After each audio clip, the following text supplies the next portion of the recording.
Hail, poetry, thou hand-born maid, thou gildest in the pirate's trade. Hail, flowing fount of sentiment, all hail, divine emollient.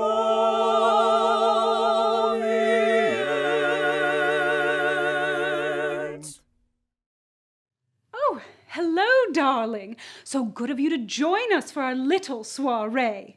Yes, we thought we'd ask the Madison Savoyards to pop by, and they're performing bits from all the 14 Gilbert and Sullivan operetta.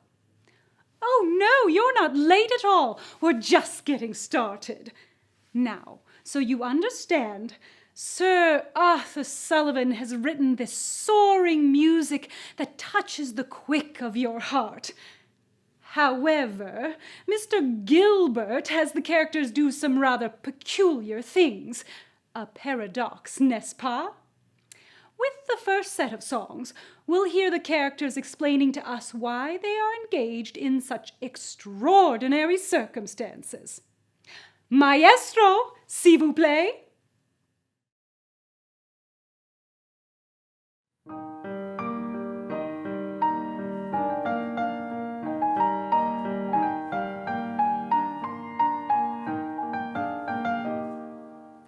I have a song to sing, oh. Sing me your song, oh.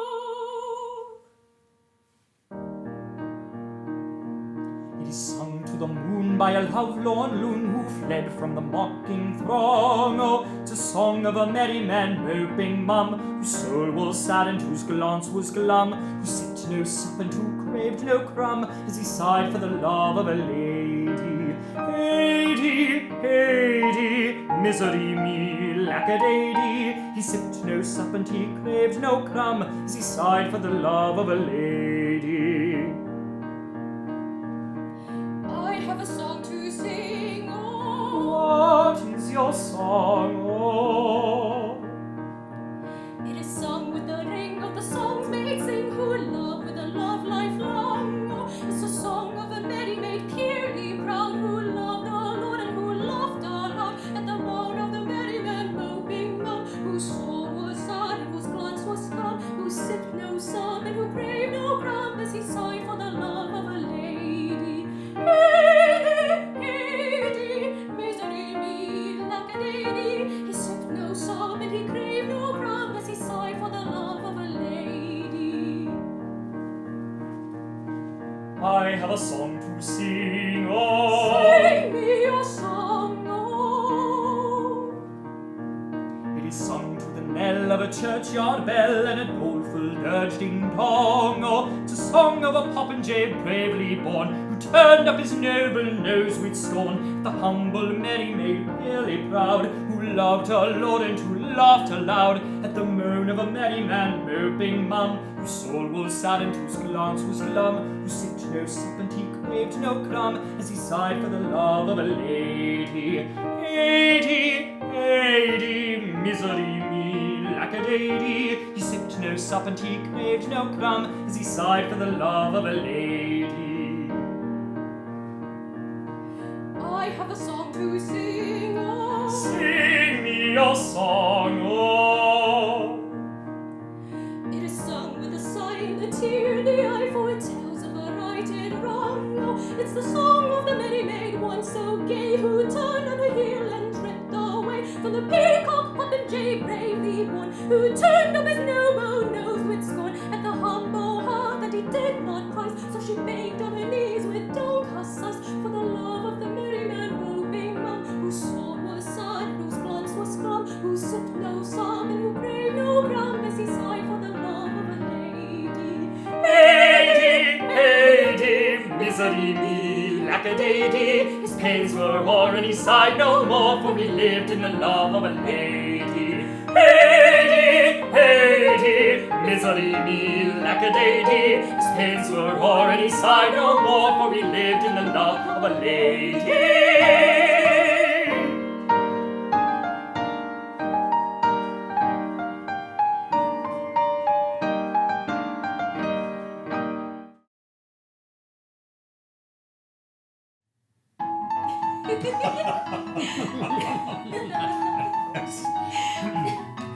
Never mind the why and wherefore, love can level ranks, and therefore, though his lordship station's mighty, though stupendous is his brain, though her tastes are mean and flighty, and her fortune poor and plain. Ring the merry bells on board ship, rend the air with warbling wild, for the union of my lordship with the humble captain's child, for a humble captain's daughter, For a gallant captain's daughter, and a lord who rules the water. and a tar who plows the water. Let the air with joy be laden, rend the songs the air above, for the union of a maiden with the man who owns her love.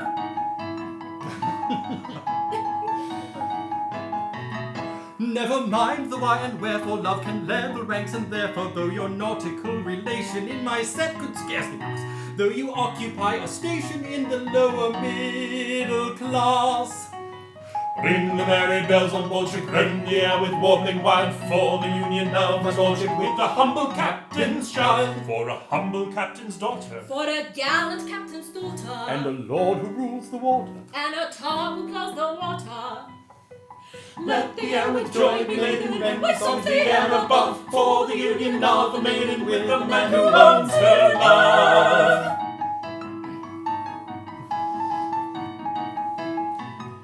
Never mind the why and wherefore, love can never ranks, and therefore I admit the jurisdiction, namely, have you played your part? You have carried firm convictions to my hesitating heart. Ring the merry bells on board ship, rend the air with warbling wild, for the union of his lordship with the humble captain's child, for a humble captain's daughter, For a gallant captain's daughter, and a lord who rules the water. and a tar who plows the water.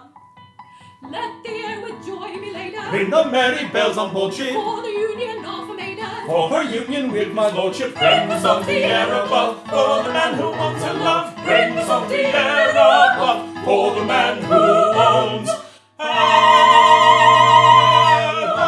love. Oh, well, thank you, and congratulations to you. Congratulations, my dear, congratulations.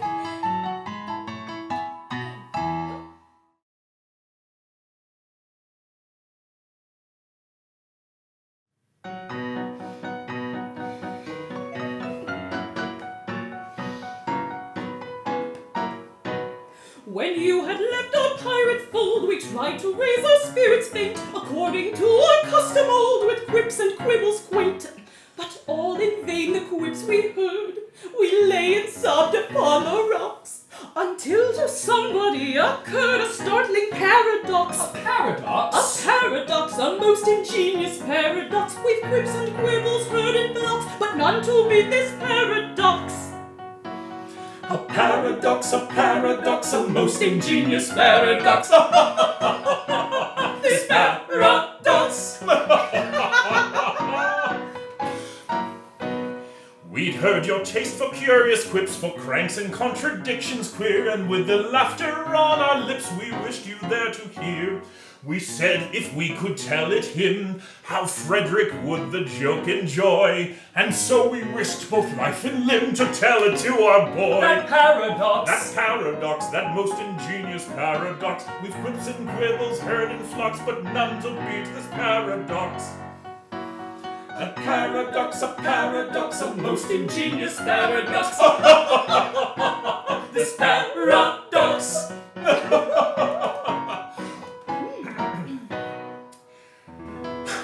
For some ridiculous reason, to which, however, I have no desire to be disloyal, some person in authority, I don't know who, very likely the astronomer royal, has decided that for such a beastly month as February, 28 days as a rule are plenty.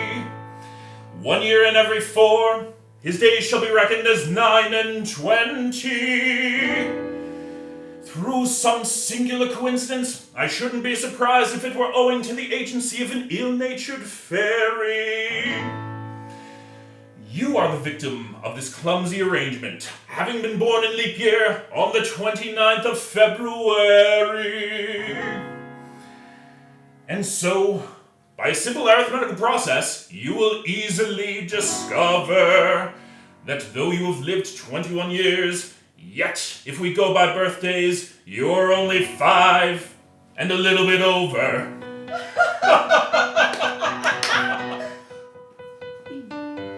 Dear me, let's see. Yes, with yours my figures do agree.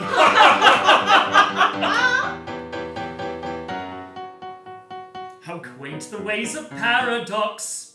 At common sense she gaily mocks. Though counting in the usual way, here's 21 I've been alive. Though reckoning by my natal day,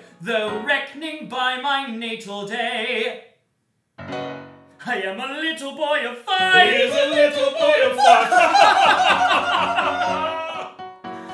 A paradox, a most ingenious paradox. This paradox. A curious paradox. Almost ingenious paradox.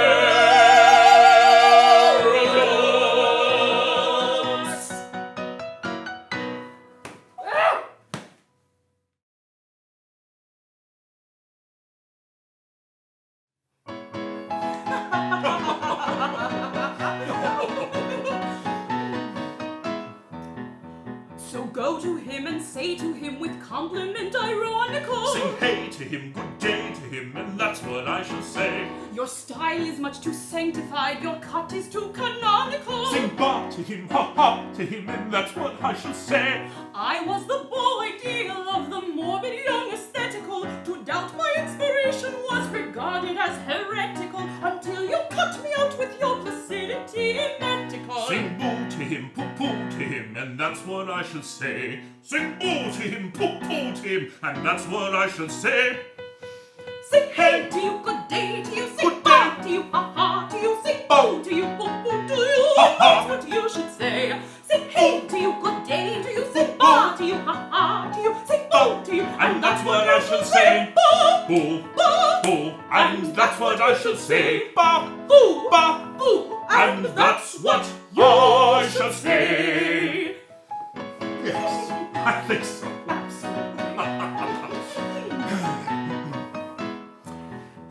I'll tell him that unless he will consent to be more jocular, Sing boo to you, poo poo to you, and that's what you should say. to cut his curly hair and stick an eyeglass in his ocular, Sing ba to you, ha ha to you, and that's what you should say. to stuff his conversation full of quibble and of quiddity, to dine on chops and roly-poly pudding with avidity. He'd better clear away with all convenient rapidity. Sing hey to you, good day to you, and that's what you should say. Sing boo to you, poo poo to you, and that's what I should say.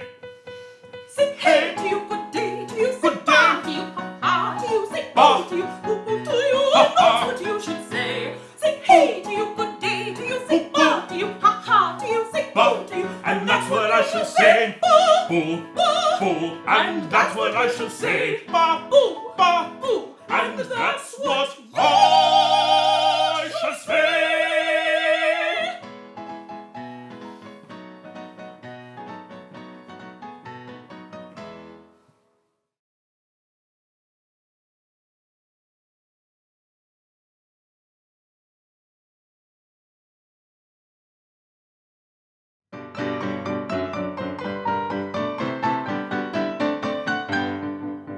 Oh, gentlemen, listen, I pray, though I own that my heart has been ranging. Of nature the laws I obey, for nature is constantly changing.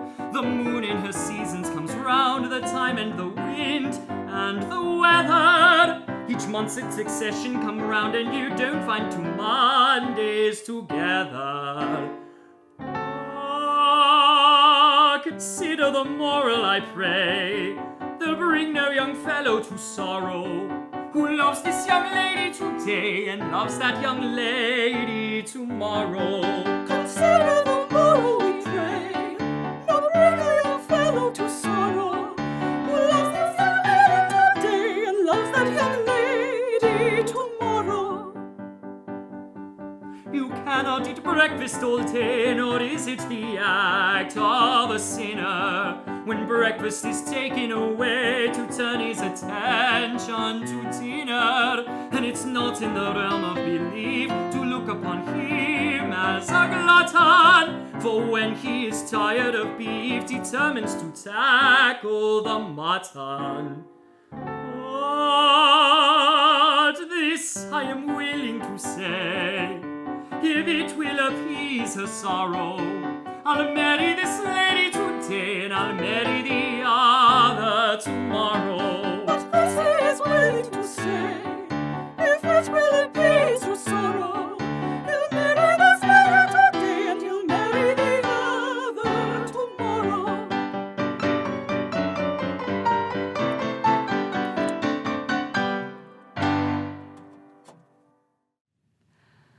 Oh, wasn't that sublime?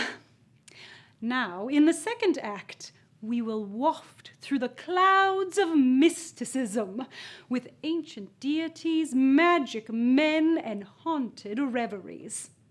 And we must thank Kingsley Day from the Evanston Savoyers for their Thespis contribution, of which only 2 selections survive. Now, for the supernatural musings of Gilbert and Sullivan.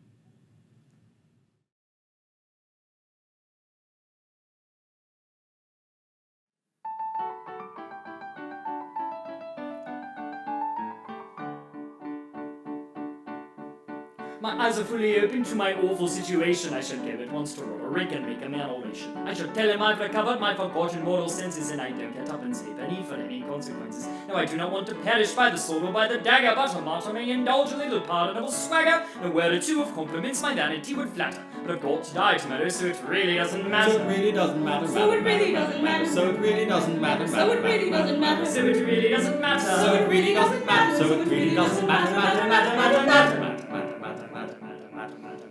If this were not a little mad and generally silly, I should give you my advice upon the subject willy-nilly. I shall show you in a moment how to grapple with the question, and you'd really be astonished at the force of my suggestion. On the subject I shall write you a most valuable letter full of excellent suggestion when I feel a little better. But at present I'm afraid I am as mad as any hatter, so I'll keep it to myself, and my opinion doesn't matter. Her opinion doesn't matter. Her opinion doesn't matter. Her opinion doesn't matter. Her opinion doesn't matter. My opinion doesn't matter. Her opinion doesn't matter. My opinion doesn't matter.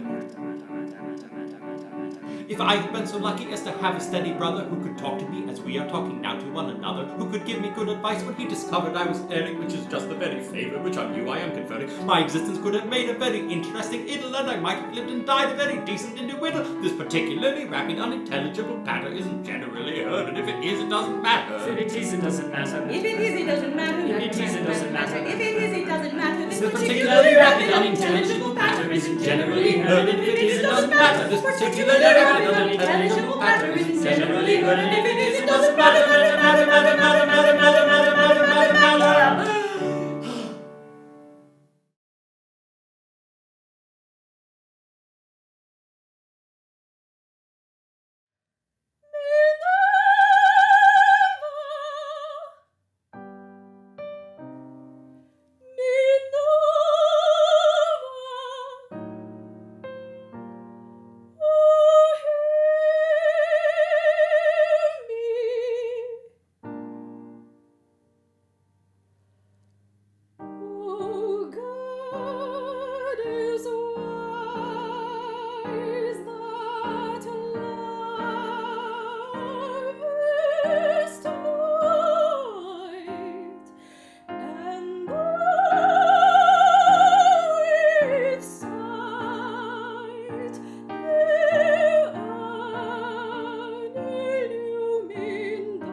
Love, unrequited, robs me of my rest. Love, hopeless love, my ardent soul encumbers. Love, nightmare-like, lies heavy on my chest and weaves itself into my midnight slumbers.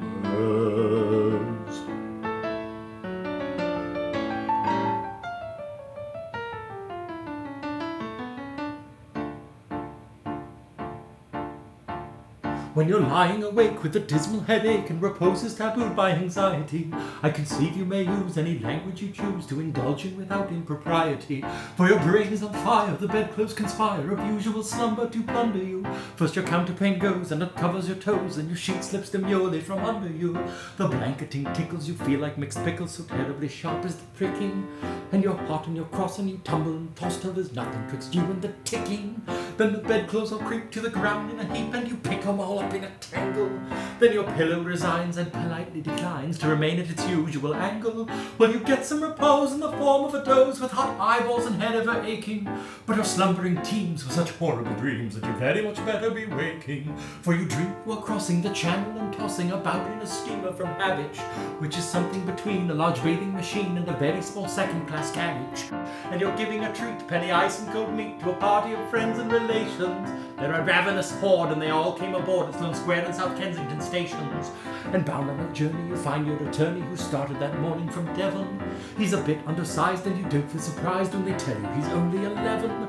Well, you're driving like mad with that singular lad, by the ship's now a four-wheeler. And you're playing round games, and he calls you bad names, and you tell him the tie pays the dealer. But this you can't stand, so you throw up your hand, and you find it as cold as an icicle. In your shirt and your socks, the black silk with gold rocks, crossing Salisbury Plain on a bicycle.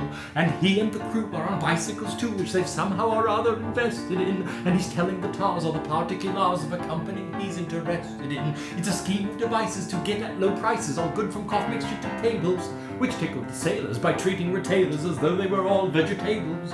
You get a good spadesman to plant a small tradesman, first take off his boots with a boot tree, and his legs will take root and his fingers will shoot, and they'll blossom and bud like a fruit tree. From the greengrocer tree you get grapes and green pea, cauliflower, pineapple and cranberries, while the pastry cook plant cherry brandy will grant apple puffs and 3/4 and raspberries. The shares are a penny, and ever so many are taken by Rothschild and Baring, and just as a few are allotted to you, you awake with a shudder despairing.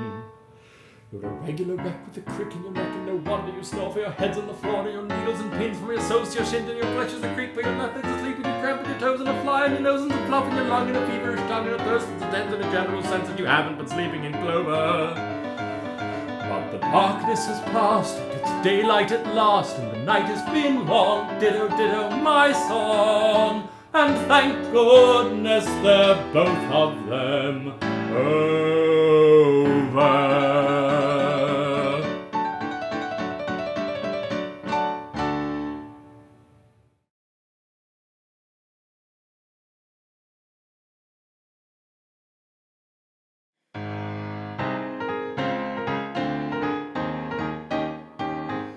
Oh, I'm the celestial drudge. From morning to night I must stop at it. On errands all day I must trudge, and I stick to my work till I drop at it. In summer I get up at 1. As a good-natured donkey I'm ranked for it. Then I go and I light up the sun, and Phoebus Apollo gets thanked for it. Well, it's the way of the world, and will be through all its futurity. The noodles are barren and there's nothing but clever obscurity. I'm the slave of the gods' neck and heels, and I'm bound to obey, though I rate at 'em. And I not only order their meals, but I cook them and serve them and wait at 'em. I make all the nectar I do, which a terrible liquor to Rackses, and whenever I mix up a brew, why, all the Thanksgivings are Bacchus's.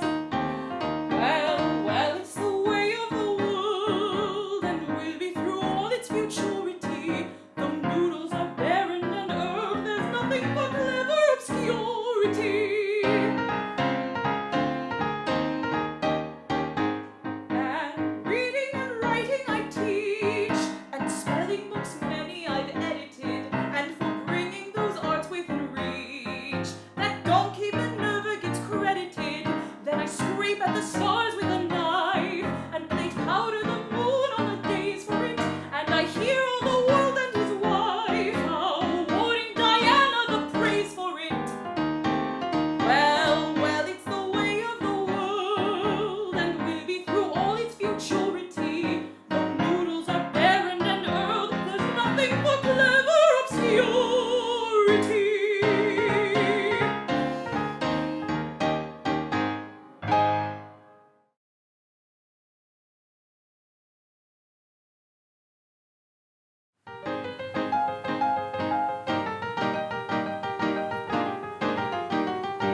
My name is John Wellington Wells. I'm a dealer in magic and spells, in blessings and curses and ever-filled purses and prophecies, witches and knells. If you want a proud foe to make tracks, if you'd melt a rich uncle in wax, you've but to look in on the resident gin number 70 Simeriacs. We've a first-rate assortment of magics, and for raising a posthumous shade, with effects that are comic or tragic, there's no cheaper house in the trade. Love filter with quantities of it, and for knowledge if anyone burns, we're keeping a very small profit, a prophet who brings us unbounded returns. For he can prophesy with a wink of his eye, peep with security into futurity, sum up a mystery, clear up a history, humor proclivity, for a nativity, for a nativity. He has answers oracular, bogey spectacular, tetrapods tragical, mirrors so magical, facts astronomical, solemn or comical, and if you want it, he makes a reduction on taking a quantity. Wow! And if anyone anything lacks, they'll find it already in stacks, if they'll only look in on the resident gin number 70 Simeriacs.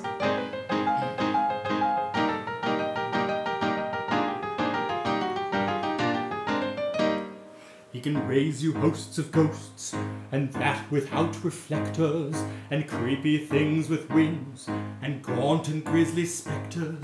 He can fill your crowds of shrouds, and horrify you vastly. He can rack your brains with chains, and gibberings grim and ghastly. Then if you plan to change his organity with an urbanity full of satanity, vexes humanity with an inanity, fatal to vanity, driving your foes to the verge of insanity. Barring tautology, demonology, electrobiology, spirit philology, high-class astrology, mystic nosology, such as his knowledge, he isn't the man to require an apology, no!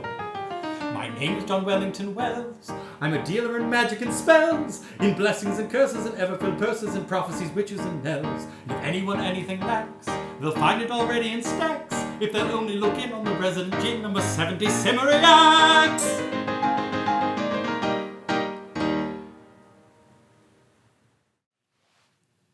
Oh, rapture! That transported me to another realm. They have a real gift. And speaking of gifts, if you'd like, you might leave them a little something in their cachet de gratuité by the piano, or by sending a check to Madison Savoyards Limited, Post Office Box 1612, Madison, Wisconsin 53701. We've also put that in the description below. Now, our last act is about great thoughts that occur to the characters as they are swept away by emotion and song. Please listen and be edified.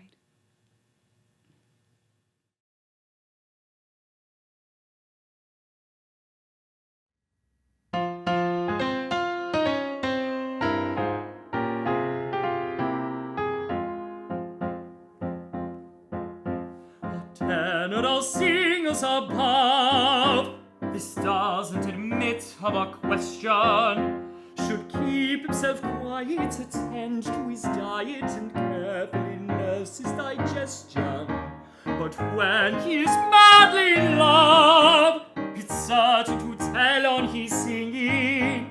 You can't do chromatics with proper emphatics when anguish your bosom is ringing, when distracted with worries in plenty, and his pulse is 120, and his fluttering bosom the slave of mistrust is. A tenor can't do himself justice. Now observe.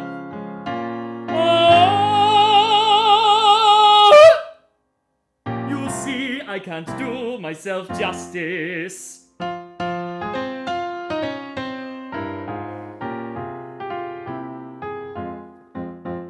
Sing if my fervor were mark.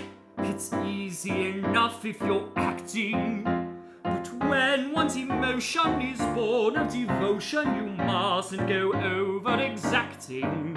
One ought to be firm as a rock, to venture a shake in vibrato. When fervor's expected, keep calm and collected, or never attempt agitato. But of course, when his tongue is of leather, and his lips appear pasted together, and his sensitive palate is dry as a crust is, a tenor can't do himself justice. Now observe.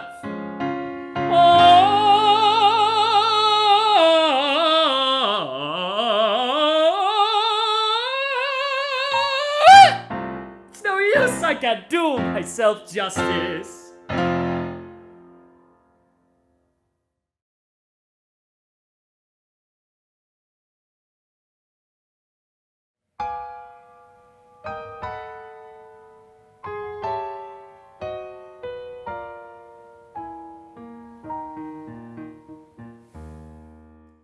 When you find you're a broken down critter who is all in a tremble and twitter, with a palate unpleasantly bitter, as if you just bitten a pill, when your legs are as thin as dividers, and you're plagued with unruly insiders, and your spine is all creepy with spiders, and you're highly gamboge in the gill. Creepy! Creepy! Ugh. When you've got a beehive in your head, and a sewing machine in each ear, and you feel that you've eaten your bed, and you've got a bad headache, a headache down here.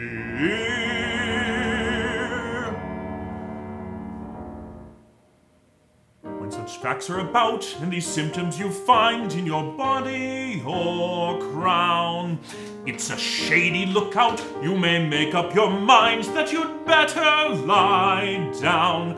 Go at once, and lie down.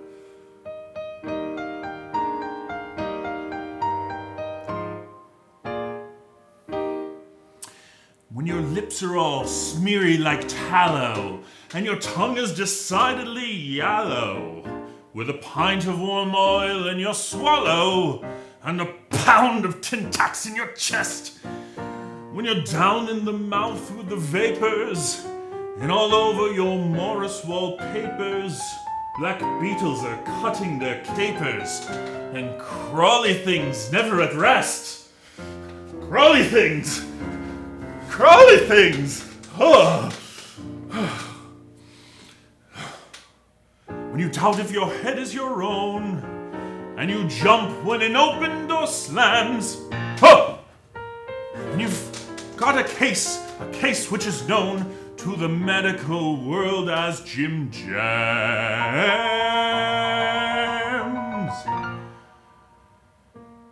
When such symptoms you find in your body or head, they're not easy to quell. You may make up your mind you are better in bed, for you're not at all well. No, you're not at all well, not at all well.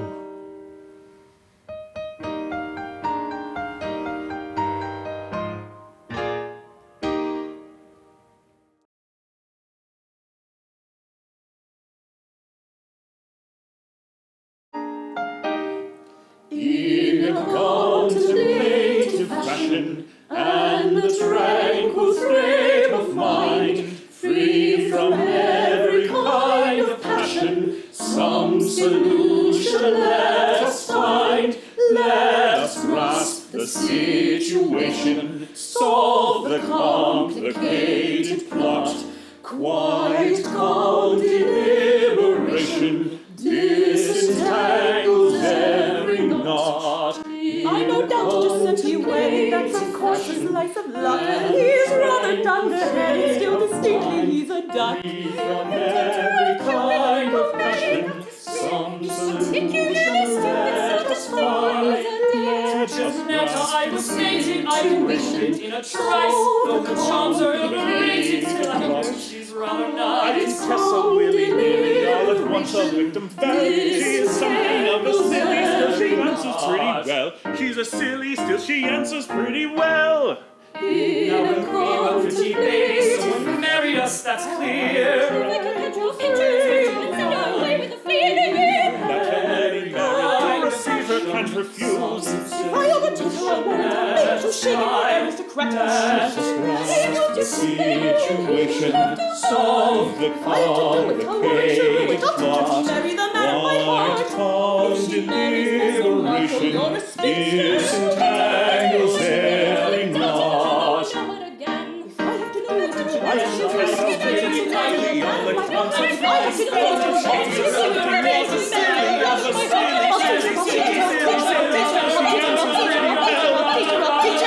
Nice.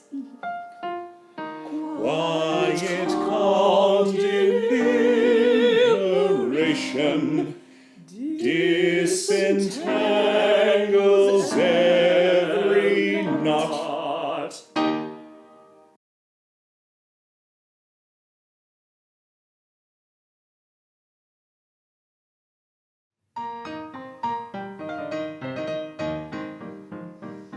There is beauty in the bellow of the blast. There is grandeur in the growling of the gale. There is eloquent outpouring when the lion is a-roaring and the tiger is a-lashing of his tail. Yes, I like to see a tiger from the Congo or the Niger, and especially when lashing of his tail.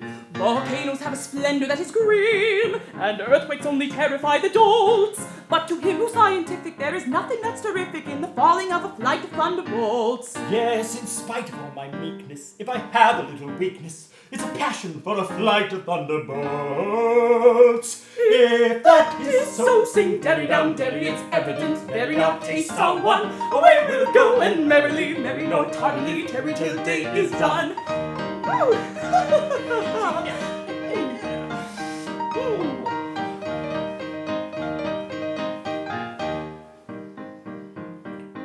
There is beauty in extreme old age. Do you fancy you are elderly enough?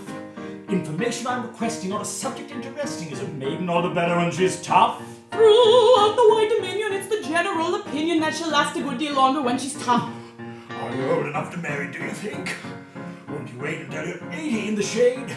There's a fascination frantic with a ruin that's romantic. Do you think you are sufficiently decayed? To the matter that you mention, I have given some attention, and I think I am sufficiently decayed. If that is so, sing derry down derry, it's evident, very our tastes are one. Away we'll go, and merrily, merry nor tardily, tarry till day is done. If that is so, sing derry down derry, it's evident, very our tastes are one. Away we'll go, and merrily, merry nor tardily, tarry till day is done. Sing derry down derry, we'll merrily, merry nor tardily, tarry till day is done.